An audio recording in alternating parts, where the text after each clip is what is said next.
Assalamualaikum warahmatullahi wabarakatuh. Halo semuanya, nama aku Sabita Cinta Humaira dengan NIM J0403241057. Aku dari Prodi Teknologi Rekayasa Perangkat Lunak. Kali ini aku ingin mempresentasikan algoritma K-means cluster. Nah, K-means cluster tersendiri itu adalah algoritma yang digunakan untuk mengelompokkan data dalam beberapa kelompok atau klaster berdasarkan kemiripan karakteristiknya.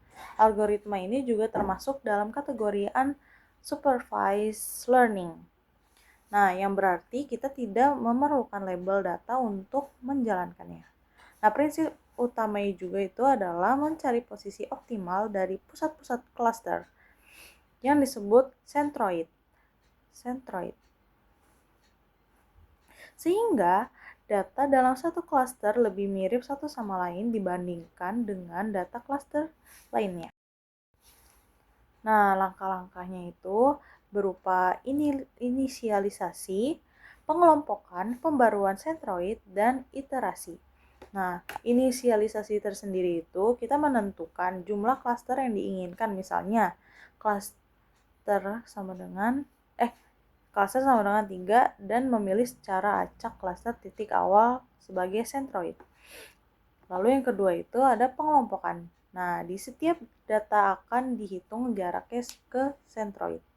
Misalnya, dengan jarak Euclidean, data tersebut akan dimasukkan ke dalam klaster yang diinginkan sentroid tersebut atau yang terdekat. Nah, yang ketiga itu kan ada pembaruan sentroid. Setelah data dikelompokkan, sentroid dihitung ulang sebagai rata-rata dari seluruh data dalam klaster tersebut.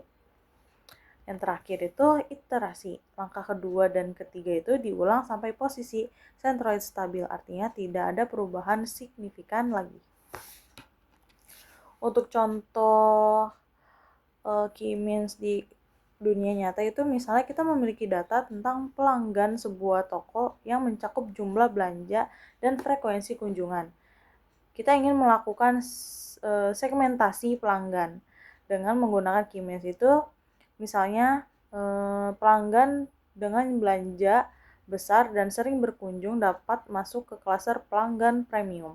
Lalu yang kedua itu pelanggan dengan belanja kecil dan jarang itu mungkin bisa masuk ke klaster pelanggan biasa. Nah, di K-means cluster ini juga punya kelebihan dan kekurangan. Di kelebihan itu, algoritma ini sederhana, cepat, dan bekerja dengan baik pada dataset kecil hingga sedang. Sedangkan kekurangan itu harus menentukan jumlah klaster sebelumnya. Dan hasilnya sensitif terhadap inisialisasi sentroid. Selain itu, K-means juga kurang cocok untuk dataset dengan klaster yang bentuknya tidak bulat atau yang tidak seimbang atau ukuran yang tidak seimbang. Nah, terakhir ini kesimpulan. Kesimpulan ini yaitu K-means adalah algoritma klaster yang efektif untuk menentukan pola dalam data yang tidak berlabel.